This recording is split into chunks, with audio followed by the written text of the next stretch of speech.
Assalamualaikum and good day. Today, me and my group are going to present about some of the key budget initiatives in 2025.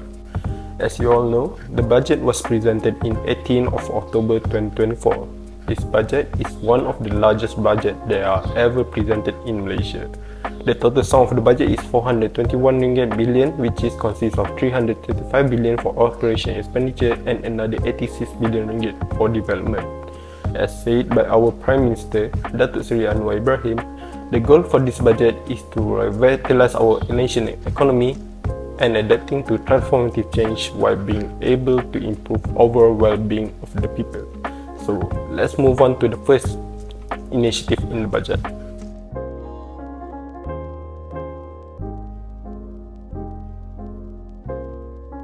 Let me introduce to the new Investment Incentive Framework, or NIF for short, which is set to launch in the third quarter of 2025. This initiative targets high-value industries such as technology, semiconductors, artificial intelligence, green technology, and export-oriented sectors. Under this framework, 1 billion ringgit has been allocated to encourage investment in advanced manufacturing, the digital economy, and green sectors. It offers various incentives including tax breaks, grants, and streamlined regulation for qualifying businesses. The goal is to boost private sector investment in high-tech and strategic sectors, making Malaysia more globally competitive. This not only helps local companies scale up, but also attracts more foreign direct investment into the nation. Hi everyone, my name is EZAMI and I will be covering one of the other key initiatives in Budget 2025, which is the 40 billion ringgit MSME financing support. Now, just put things into perspective. 97% of business in Malaysia are MSMEs. That's almost every business you see around you, right? From your favorite restaurant to your friend's online shop on Instagram. They are all MSMEs. So, what's the government doing for them this year? Well, Budget 2025 is allocating 40 billion ringgit to support MSMEs through a combination of low-interest loans, credit guarantees, and development grants. This support will be channeled through agencies like Tekun, BSN, and SME Corp, which are names that most business owners are already familiar with. Well, the idea is simple. Make it easier for MSMEs to get money, whether they want to expand, go digital, or even adopt more sustainable practices.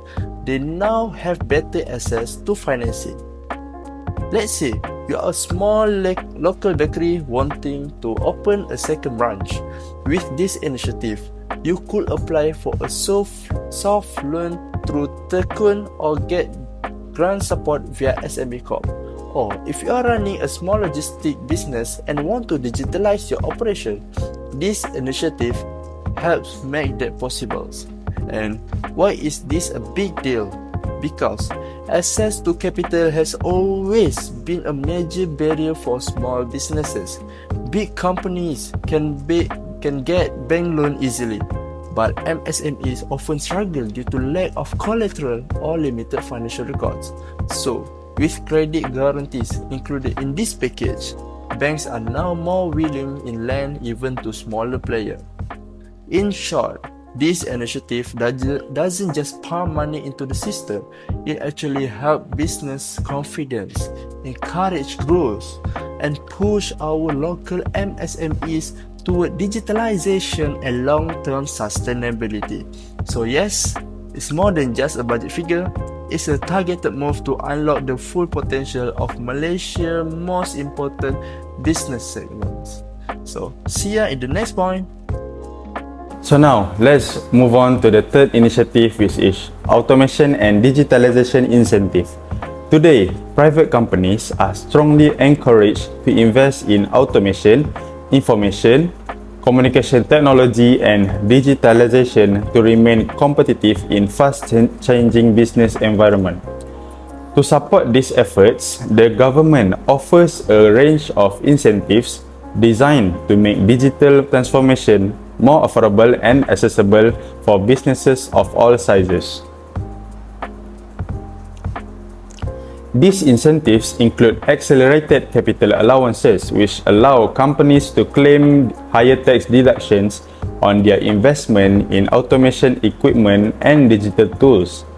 Additionally, matching grants such as the 50 million ringgit digital grant, which is provide financial assistance to firms adopting digital solutions, making it easier to invest in new technologies. Tax incentive further reduce the cost associated with adopting automation, artificial intelligence, and advanced digital system, which is helping businesses modernize faster.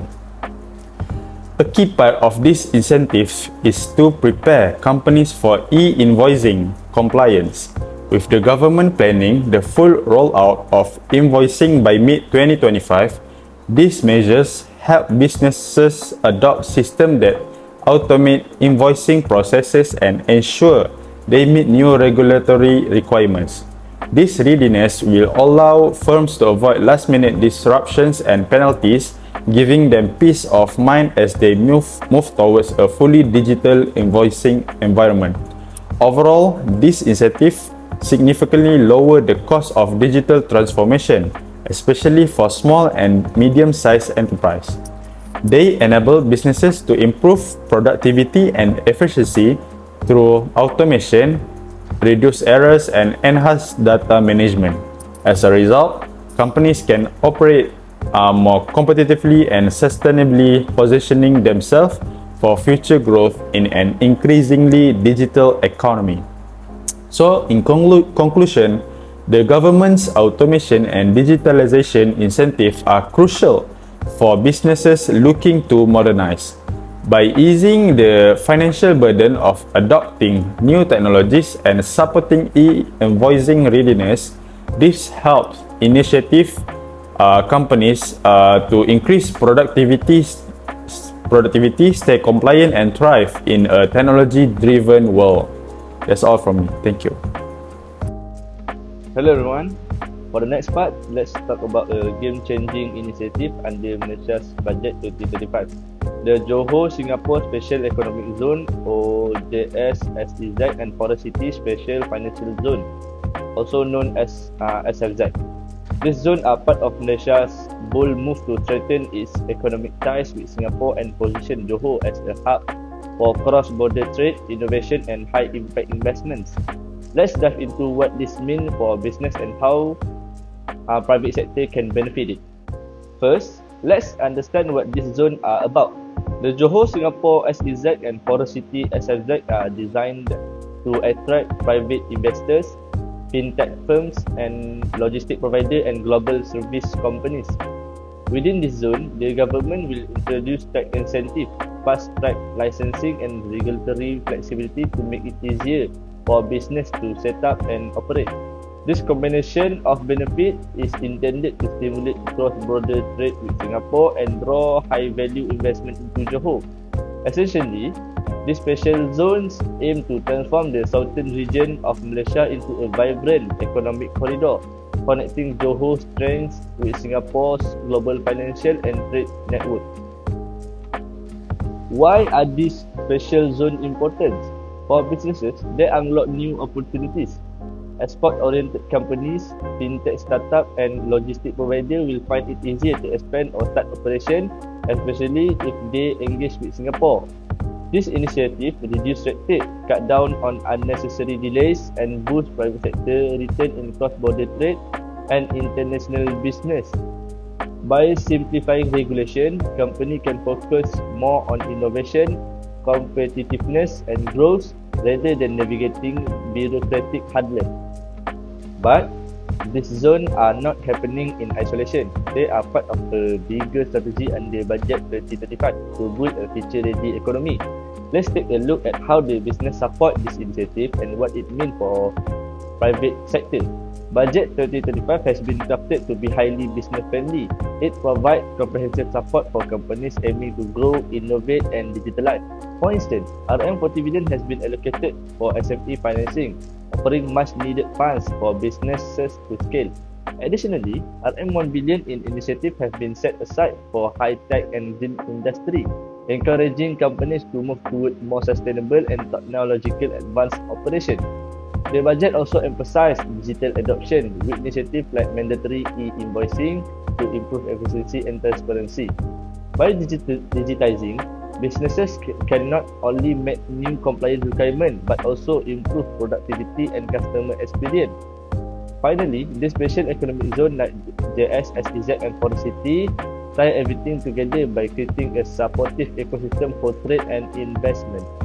So, what should businesses do to seize these opportunities? First, start by going digital. This is no longer optional. It's essential to stay competitive, automate processes, adopt digital payment system, and leverage data analytics to make better decisions. Next, understand upcoming tax changes such as a sale and service tax or SST and potential changes to dividend tax. Being aware of these changes will help you plan your finance better. Also, take advantage of available grants and loans provided under Budget 2035. This can ease financial burden when upgrading technology, expanding operation, or entering new market. For companies involved in export, technology, or services, exploring opportunity in this special economic zone can unlock new growth avenue and help stay ahead of regional competitors. In conclusion, for the four initiatives, Budget 2025 is designed to support businesses that are ready to adapt, innovate, and grow. The Johor Singapore Special Economic Zone and Forest City Special Financial Zone are key elements of this vision, creating a unique platform to attract investment and enhance cross-border collaboration. Businesses that prepare early by digitalizing, understanding tax changes, and leveraging grants will be a strong position to thrive in this evolving economic landscape. This is a change to not just survive, but to truly excel in a new era of regional economic cooperation. Thank you for your time and attention.